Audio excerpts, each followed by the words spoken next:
Domingo, 4 de fevereiro. O Fantástico alerta: tome muito cuidado na hora de alugar uma casa de temporada, principalmente agora que o carnaval está chegando. Os golpes estão por toda parte. Nós que somos da cidade pequena, a gente não tem essa maldade de estar passando a perna nos outros. Anúncios na internet oferecem casas lindas e apartamentos luxuosos por preços que parecem um presente. As pessoas pagam, só que os imóveis simplesmente não existem. Nossos repórteres descobriram como os golpistas agem. Fotos falsas, contratos de mentira. Mas tem como se prevenir. Na verdade, a gente está na frente da casa agora. Está aplicando um golpe, é isso? É denúncia, é reportagem especial. É hoje, é fantástico. Boa noite, pessoal. Olá, boa noite. Fazendas produtivas com plantações imensas, criação de gado e até pista de pouso. Mas os donos não são fazendeiros, nunca pegaram numa enxada.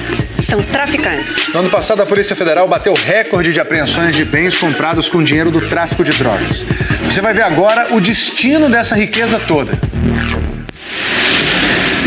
Carros de luxo, fazendas milionárias, mansões com vista para o mar e dinheiro, muito dinheiro. Um lucro que vem daqui. Esta semana em Rondonópolis, Mato Grosso, Tome, um cachorro treinado, farejou e encontrou no baú do caminhão mais de meia tonelada de cocaína. Só aqui foram 20 milhões de reais em drogas, dinheiro que banca a vida de luxo do crime. Ultimamente a Polícia Federal ela vem não só buscando a droga propriamente dita, mas também os valores auferidos com a venda dessas drogas, né? Então a gente encontra muitos veículos apreendidos, muitos imóveis. No ano passado, a polícia rastreou e a justiça apreendeu mais de 665 milhões de reais em bens e em dinheiro do tráfico, quase o triplo do que 2016. Um recorde. As maiores apreensões foram no Paraná, em São Paulo e em Santa Catarina. Metade dessa fortuna saiu do caixa desse homem. Luiz Carlos da Rocha frequentava a alta sociedade de Londrina, interior do Paraná. É um traficante, conhecido como Cabeça Branca. Ele mantinha anonimato total. Ele foi condenado a 49 anos de prisão em 2014 e fugiu para o Paraguai. Mudou o cabelo famoso e fez cirurgias plásticas. Os carros dele hoje são usados pela Polícia Federal. Cabeça Branca foi preso em julho passado, em uma padaria da cidade de Sorriso, em Mato Grosso. Estado em que ele tinha grandes fazendas sem nunca ter botado a mão na terra. Se você for questionar as pessoas que ali têm fazendas, são agropecuaristas, nenhum deles o conhece. As propriedades eram usadas para ocultar o crime, ficavam em nome de laranjas. Esta, na cidade de Itapurá, é produtiva. São 2.000 hectares de soja. As imagens feitas pela Polícia Federal mostram que esta outra fazenda, na cidade de Marcelândia, também produz soja, mesmo com o traficante preso. É que mesmo bloqueadas, elas foram arrendadas para outros produtores. O dinheiro do aluguel vai para os laranjas. A lei permite isso. Agora, o traficante ou o laranja desse traficante não pode vender. Não, esses bens, uma vez sequestrados, eles não poderão ser alienados. Uma terceira fazenda, a Pôr do Sol, foi abandonada logo depois da prisão do traficante. A gente vê, tudo abandonado pelo chão. Lonas, aqui telhas que seriam repostas ali nas casas. Cabeça Branca usava gente simples para movimentar o dinheiro. Ele pedia para depositar dinheiro, eu emprestei a conta para ele, 30 mil. O traficante tinha planos para expandir os negócios. A polícia diz que Luiz Carlos da Rocha, o Cabeça Branca, tentou comprar essa fazenda meses antes de ser preso. A propriedade tem um detalhe que atraiu o traficante. Algo que só dá para ver lá do alto. É o nome, Branca. Esse nome orientava os pilotos que vinham da Bolívia trazendo cocaína. Era só eles lançarem os pacotes. Outra equipe de traficantes recolhia tudo em minutos e levava a droga para um depósito da quadrilha. A cocaína tinha destino certo, os países da África e Europa, saindo pelos portos brasileiros. E foi em uma operação no Porto de Santos que a PF fez a segunda maior apreensão do ano, em setembro. Em São Paulo, a investigação chegou ao traficante Ronaldo Bernardo. No apartamento dele tinha dinheiro, documentos e o cachorrinho de estimação. Tá destruindo prova. A polícia diz que essa chácara luxuosa no interior de São Paulo, com muro alto, cerca elétrica e monitorada por câmeras, foi comprada com dinheiro do tráfico. 90 imóveis e 200 veículos da quadrilha foram bloqueados pela justiça. Entre eles, motos que tinham acabado de sair da loja. Faz 6 meses que esses carros estão parados, juntando poeira e estragando no pátio da Polícia Federal. Alguns aqui são bem mais antigos. Por lei, eles poderiam ser vendidos, mesmo antes do julgamento. É a chamada alienação antecipada. Se ela for condenada, aquele dinheiro ele é incorporado ao patrimônio da União. Se ele for absolvido, ele vai receber aquele dinheiro de volta. O juiz ele vai decidir sobre isso. Decidir demora meses, algumas vezes até anos. Um juiz que tem que cuidar de 10, 15 mil processos, que tem uma vara com poucos funcionários, não consegue o tempo suficiente para fazer uma gestão administrativa de bens apreendidos e, ao mesmo tempo, fazer a gestão do processo. O Corregedor Nacional de Justiça tem uma sugestão para resolver o problema. O ideal é que nós criemos no Brasil, venhamos a criar no Brasil aquilo que a França já fez, uma empresa de administração de ativos confiscados ou apreendidos por decisão da Justiça. Enquanto isso não acontece, os bens do tráfico continuam parados. No caso do traficante Cabeça Branca, a polícia acredita que tenha encontrado apenas 1/3 dos bens dele. Pouco antes de ser preso, ele ainda fazia planos de aumentar a sua fortuna, com mais uma fazenda milionária, dessa vez no Paraguai. Ofereceram $800 por hectare. Na fazenda daria 28.800 o total. Vamos estudar essa proposta, né? Vamos conseguir, se Deus quiser. Cabeça Branca foi preso dias depois.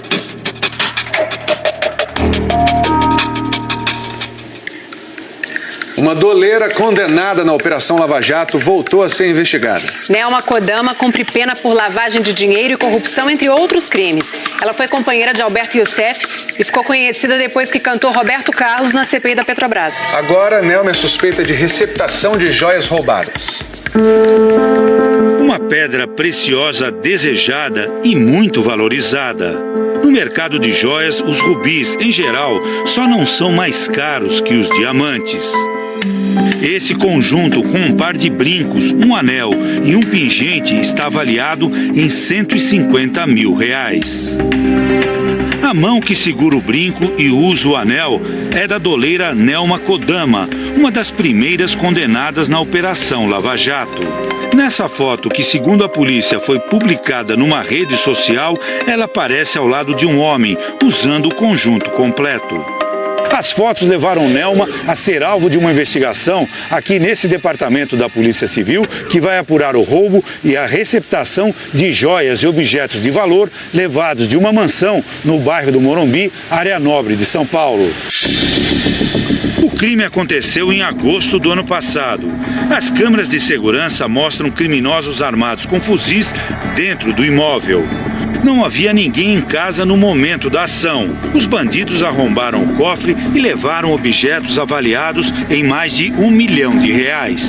2 semanas depois, 10 integrantes dessa mesma quadrilha foram mortos pela polícia quando assaltavam outra mansão no Morumbi.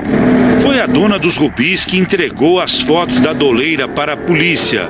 A vítima diz que as joias são exclusivas e que tem certeza que o conjunto usado por Nelma é o mesmo que foi levado pelos criminosos. Essa acusação de que a polícia diz que a senhora poderia ter sido uma receptadora das joias roubadas. Mas eu não receptei nada. Conversamos com a doleira no prédio onde ela mora, na Zona Sul de São Paulo. Essas joias foram me oferecidas através de um comerciante e quando ele me ofereceu essas joias, eu quis saber o valor, né? Quis saber a avaliação delas e passei para uma outra pessoa. Eu falei, me chegaram essas joias aqui, essas peças, tá certo? Estão me pedindo um valor de 30 mil. Vale isso? Na intenção mesmo de intermediar alguma negociação, de comprar por um preço e vender por outro, né? Ela conta que fez as fotos a pedido desta segunda pessoa, um vendedor de joias de Cuiabá, no Mato Grosso. Ele falou, tira umas fotos para mim. Coloque na sua mão, né, para eu ver o tamanho da peça. Nós temos uma outra foto, a senhora com uma pessoa, a gente não vai identificar essa pessoa, mas a senhora aparece com as joias. Sim, eu coloquei as fotos, a joia, para colocar a dimensão da peça. Só isso.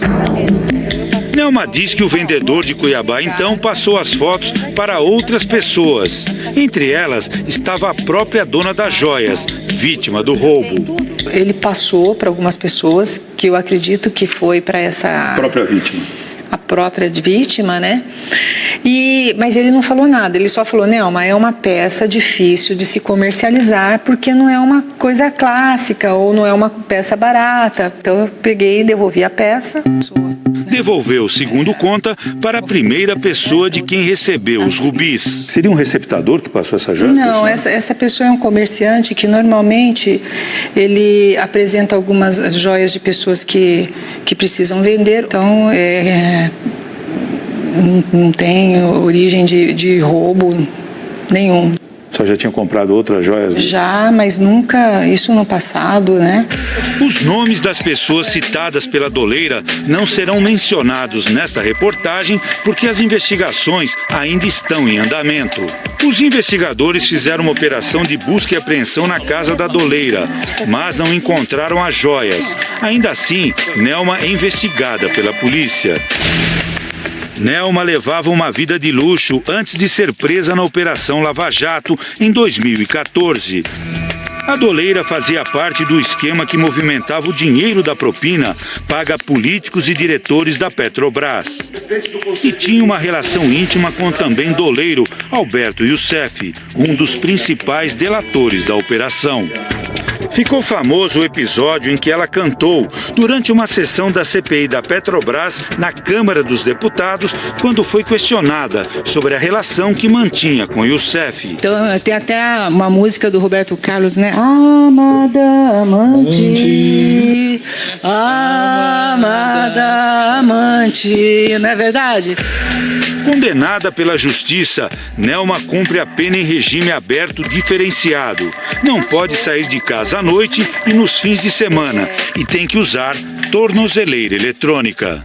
A senhora tem receio que esse caso, que pode adquirir uma certa repercussão, pode levar a senhora de volta para a cadeia? Não, eu não interceptei, eu não fiquei com nada. Eu simplesmente recebi, vi, olhei e devolvi.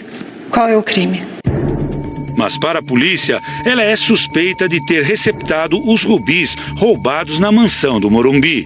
Teve uma busca e apreensão na casa dela. A busca e apreensão não existiu nenhum tipo de indícios de que teria qualquer objeto do crime, que eram do roubo. Ou seja, não há nada. A senhora está com a consciência tranquila? Tranquila, tranquila.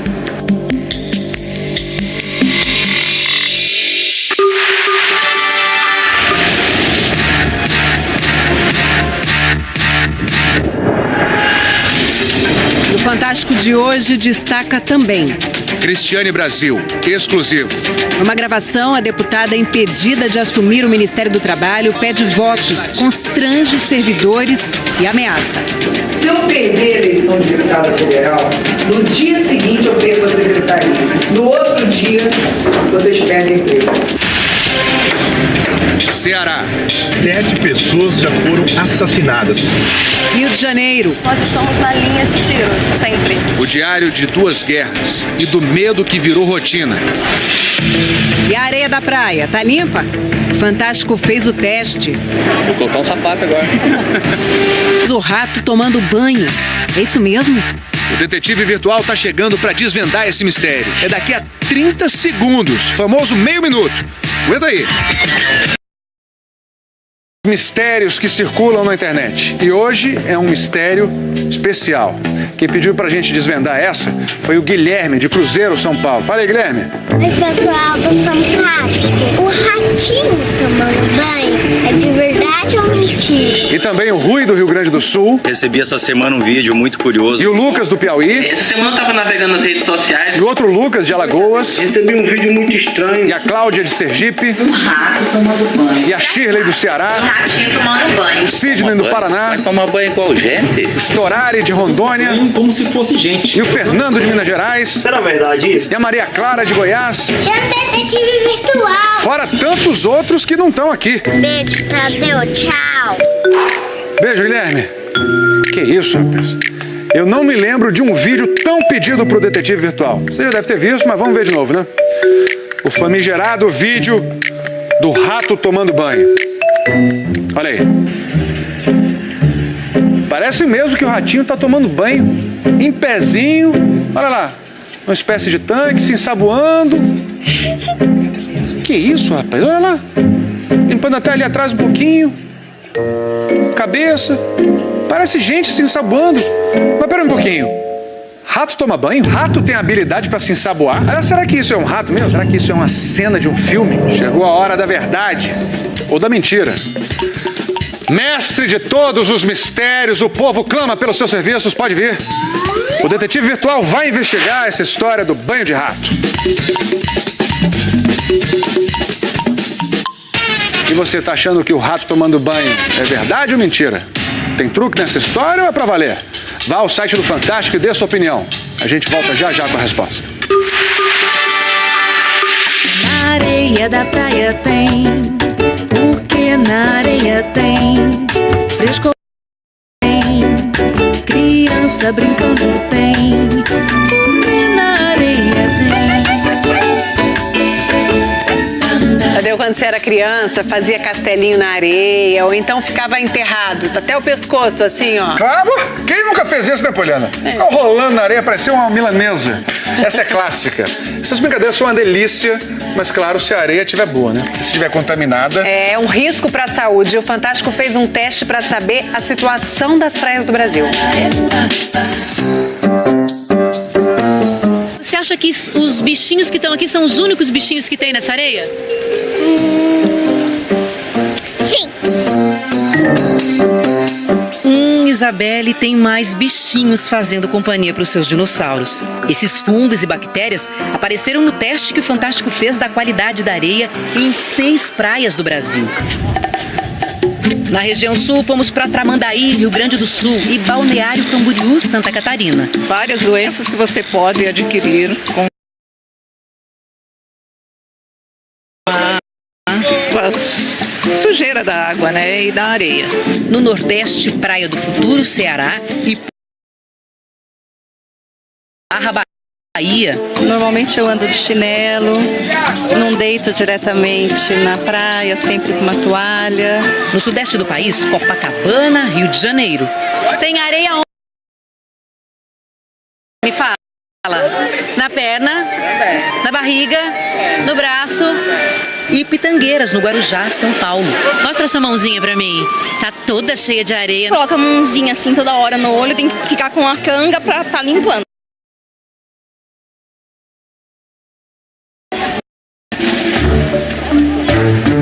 Em Pitangueiras, a microbiologista Rosana ficou de algumas cenas. Olha, ele tá brincando lá com o baldinho de areia. Enfiou a carinha dele dentro do baldinho. Essa areia pode entrar em contato com a boca da criança e ela engolir. E levar esses micro-organismos já para dentro, né, do corpinho. Que micro-organismos? Coletamos amostras para saber. Luvas, potinhos esterilizados, um pouco de areia seca, molhada. Foi tudo para um isopor com blocos de gelo. 1, 2, 3, 4, 5 amostras. As amostras das 6 praias foram para o laboratório deste centro universitário em Campinas, interior de São Paulo. Veja o que apareceu. Esse daqui é indicativo da Escherichia coli, representante dos coliformes fecais. Essa bactéria, que foi encontrada em todas as praias, é uma das que mais provocam doenças. A Escherichia coli é uma causa importante de diarreia, né? Mas ela pode provocar outras infecções também, como infecção do trato urinário. Aqui nós temos, né, os fungos. pode ocasionar vários problemas, principalmente as micoses. Como a que a Eduarda, frequentadora de Copacabana, já teve. Sempre quando fica com manchas assim no corpo, né? Como pano branco, sempre aparece quando vem na praia. O pano branco pode acontecer por contato com outras superfícies, com toalhas, principalmente locais onde existe umidade, ou a própria areia úmida também. A microbiologista também calculou o número de coliformes totais, que são bactérias que podem ou não estar associadas a doenças. Como será que está a situação de cada praia? Ela fez a conta para cada 100 gramas de areia. Esse tanto aqui, sabe quanto tinha no Guarujá, Pitangueiras? Infinita? Infinita também não. 1000? 1000? 1000? Mais que 1000. Mais que 1000? Mais que 1000. Eu vou embora. 2000? Mais. 5000? Mais. 10.000? Mais. 40.000? 16.000. Nessa porção aqui? Nossa, é muito, né? Vou colocar um sapato agora. Calma, a gente já convive com milhares de bactérias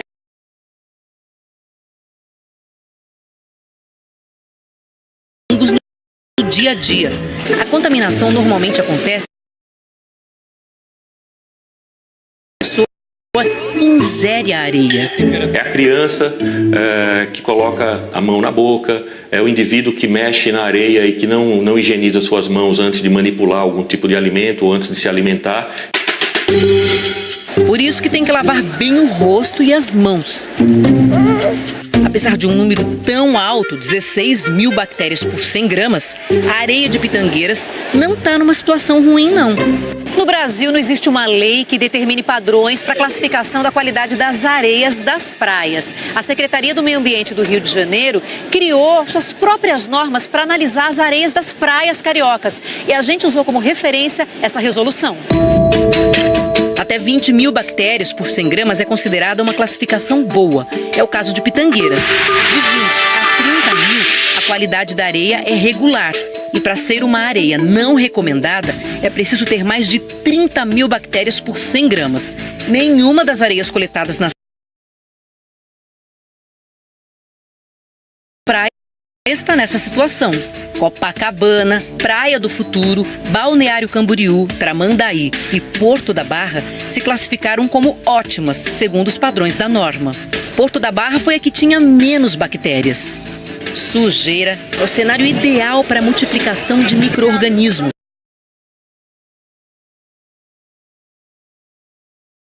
Eles vêm parar de várias maneiras.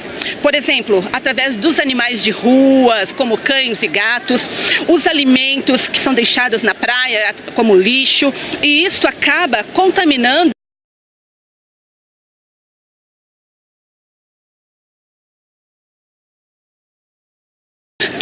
todo esse ambiente. Por isso que em muitas praias é proibido levar cachorro, mas nem todo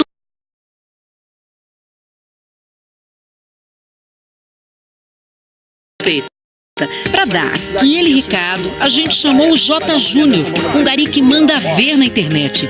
Há 2 semanas, um vídeo dele viralizou. Era um desabafo do gari depois de uma tentativa de furto da mochila dele. Como bronca é com ele, diz aí, J. Júnior. E aí, rapaziada, eu mesmo, J. Júnior, mais uma vez aqui em Copacabana. Tá vendo isso aqui, ó? Descartado da maneira errada. Olha ali atrás, ó, um container de lixo, vocês estão vendo? Tá vendo aquele chuveirinho ali, ó? Muita pessoa usa ele pra ser sanitário. Não deixa as crianças brincar com aquela areia ali, não. Então, galera, vamos se conscientizar pra gente ter um verão bacana, todo mundo vir curtir. Isso é uma parada legal pra todo mundo, valeu?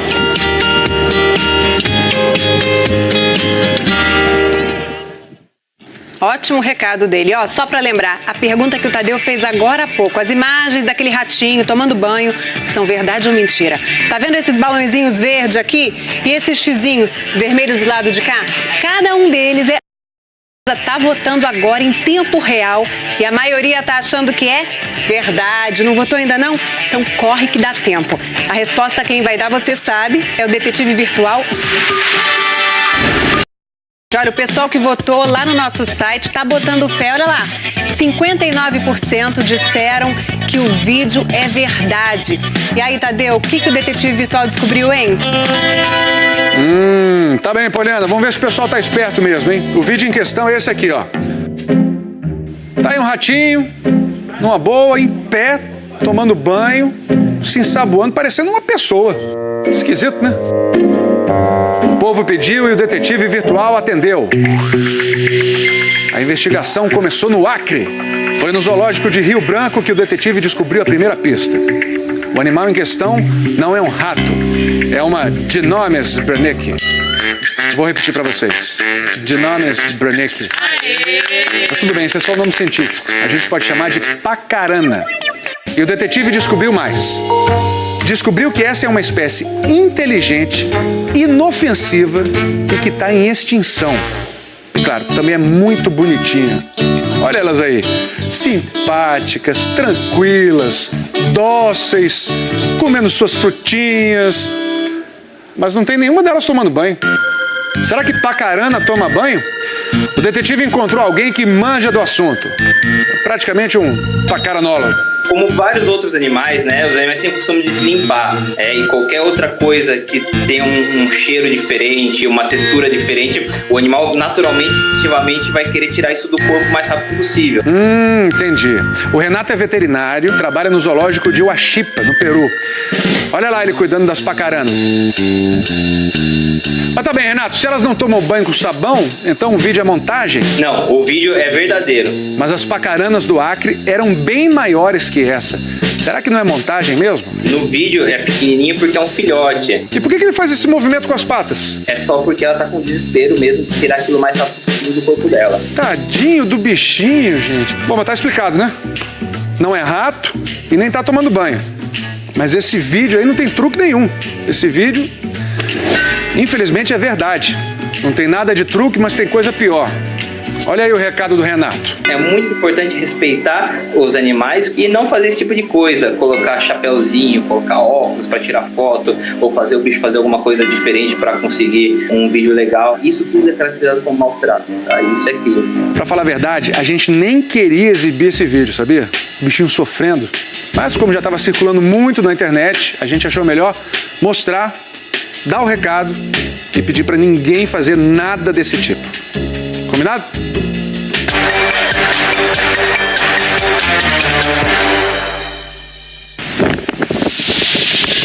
Chuva, vento forte, a água balança como se a piscina estivesse dentro de um navio.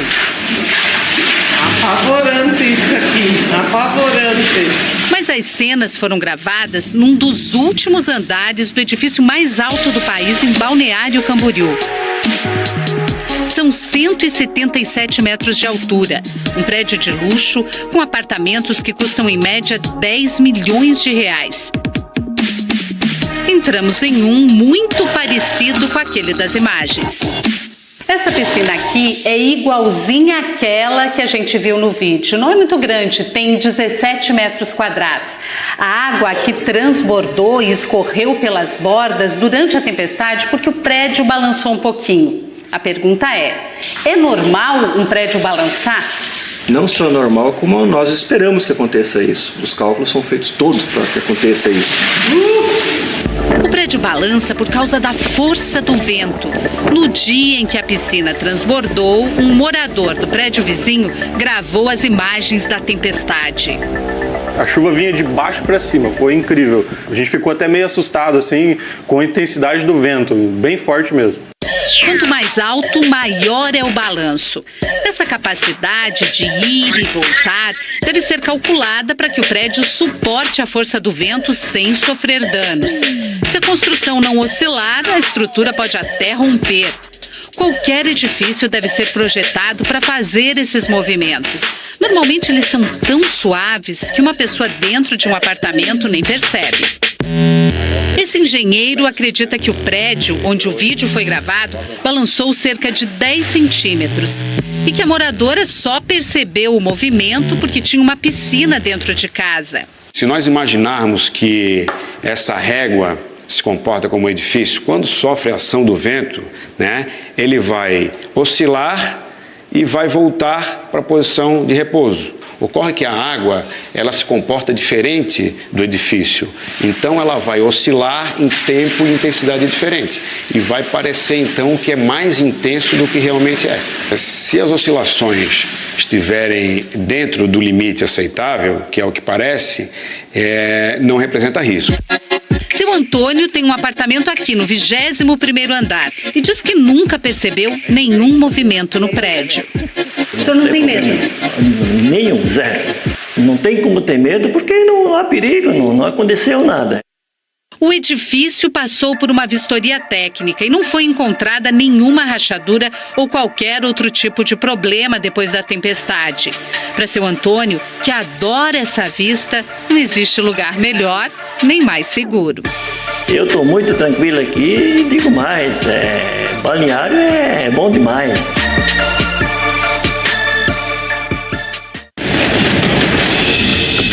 Depois dos comerciais, a violência no Rio, os relatos de quem precisa atravessar todos os dias as linhas do medo. Nós estamos na linha de tiro, sempre. Bandidos fizeram uma emboscada e assassinaram um homem que estava sendo atendido numa ambulância no Rio de Janeiro. Hoje, motoristas enfrentaram 2 tiroteios e 3 arrastões em diferentes regiões da cidade. Olha lá, os carros andando na contramão, olha lá, com a alerta ligada. O vídeo foi gravado no início da madrugada numa das mais movimentadas avenidas da Barra da Tijuca, zona oeste do Rio. Assaltantes que estavam num carro roubado foram abordados por uma patrulha da PM e atiraram. Os bandidos fugiram, ninguém se feriu. Na Avenida Brasil, a principal via expressa da cidade, bandidos fizeram um arrastão às 6 da manhã. Roubaram famílias em vários carros e atiraram quando o motorista tentou fugir. Este aplicativo, que recebe relatos pelas redes sociais, registrou 13 tiroteios na cidade do Rio só neste fim de semana. Já são mais de 400 desde o início do ano. Alguns casos terminaram de forma trágica.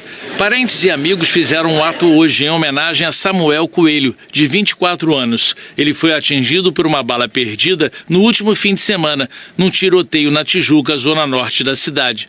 Policiais trocaram tiros com bandidos em fuga durante a passagem de um bloco. Nada traz meu filho de volta. A certeza é que ele morreu me dando dignidade. Foi um trabalhador. Às vezes as lágrimas vêm porque é natural, mas eu tenho a certeza do dever cumprido, do filho que eu criei, do filho que eu ensinei, o respeito que ele tinha por mim. Neste hospital, um dos principais da zona oeste do Rio, criminosos na madrugada de hoje expulsaram funcionários de uma ambulância e dispararam vários tiros contra um homem que estava sendo atendido na maca. Ele morreu na hora. Os bandidos tinham fuzis, expulsaram toda a equipe médica e fugiram após o crime. A divisão de homicídios investiga o caso. O Rio de Janeiro teve um dia de muita violência hoje. A linha amarela, que é a segunda via mais importante do Rio, está fechada por causa de um tiroteio. Escutou os tiros?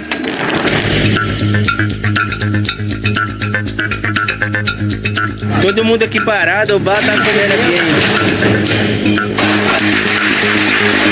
Bala voando aqui na CDB. Você correndo aí, galera.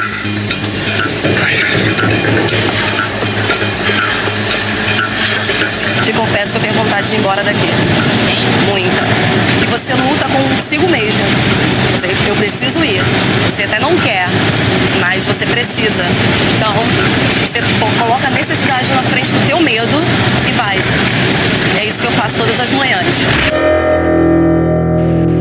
São 6h10, nós vamos partir agora para o trabalho. Pegando a linha amarela e linha vermelha. Então, nosso trajeto todos os dias, durante os 10 anos. A linha amarela, ela passa por 17 bairros, pegando pontos extremos da cidade do Rio de Janeiro. A linha vermelha, ela passa por 14 bairros, passa por 3 municípios, o Rio, São João de Meriti e de Duque de Caxias.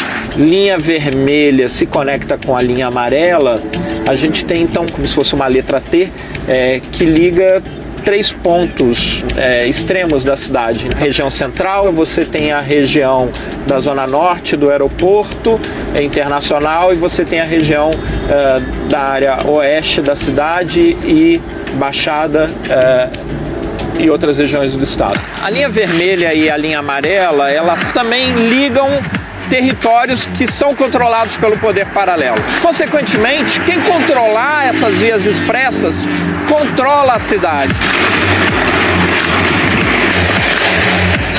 Deixa a minha filha deitar no chão do carro e que Deus nos proteja. E a situação da criança é essa aí, ó. Esse caminho eu faço há mais de 3 anos. Eu moro em Belfort Roxo. Todos os dias, as 2 linhas. Eu saio de casa, da minha casa às 5 horas da manhã. Às 2 horas, mais ou menos. Até o trabalho. Já vivi um arrastão aqui na linha vermelha. Foi muito tenso, nós tivemos que nos abaixar dentro do ônibus. Já teve troca de tiros no trânsito. E a gente está no ônibus, o ônibus ser usado como escudo. Foi uma guerra de traficantes com policiais e o ônibus estava no meio. Não tem ninguém em vantagem. Todos nós, nem carro nem ônibus. Estamos todos vulneráveis.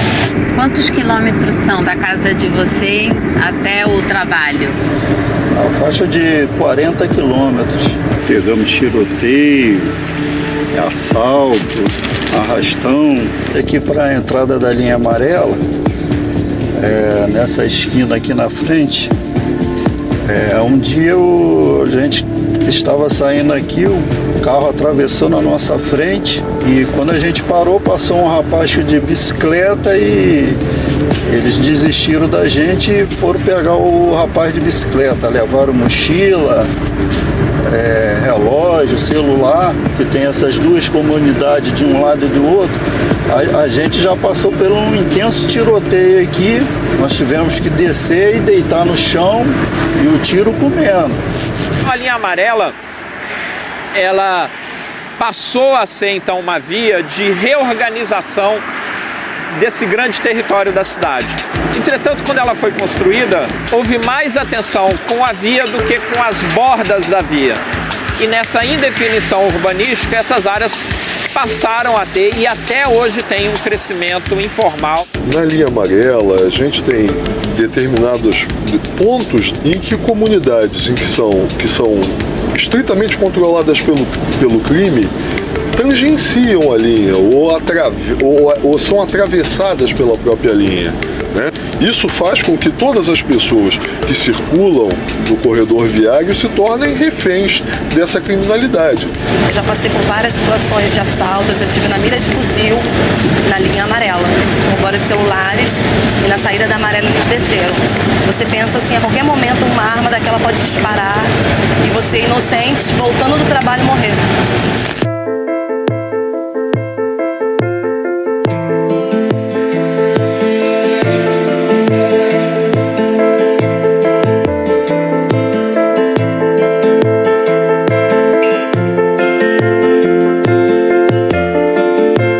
Esse índice de aumento certamente está ligado tanto à grande quantidade de armas que estão nas mãos da criminalidade, quanto à irresponsabilidade dessa própria criminalidade em fazer uso desse armamento. Nós estamos na linha de tiro, sempre. Aí numa situação de uma troca de tiros, como é que o motorista faz? Não tem como ele se defender. Nós ainda podemos nos jogar no chão, descer do ônibus, esconder, e ele? Não tem como abandonar o veículo. Por dia, na linha amarela eu passo 6 vezes. Fui assaltado já aqui na linha amarela. Eu consegui manter a calma, porque eu olhei atrás aí, tinha um monte de passageiros nervosos e eu tava com o veículo na minha mão. Você dirigindo o ônibus, você tá com o volante nas tuas mãos, tem vidas lá atrás. Quanto mais passageiro eu carrego, mais medo eu tenho. Porque mais dinheiro eu posso ter no caixa, né? E quanto mais dinheiro eu tenho, mais risco eu corro de vida. Além da nossa preocupação, ainda tem as pessoas que estão em casa, que é minha filha, todo momento envia mensagem, me liga, quando eu chego lá eu aviso, cheguei. Isso não é vida não. E essa insegurança está em toda parte. Controlar essas vias expressas deveria ser uma função do Estado formal, dos governos. Na medida que isso cai na mão do poder paralelo, cai na mão do poder paralelo a cidade inteira. Linha vermelha interditada, todo mundo se escondendo aqui do tiroteio. Chegamos. É aquela sensação de alívio, né? Porque chegamos bem, chegamos com vida.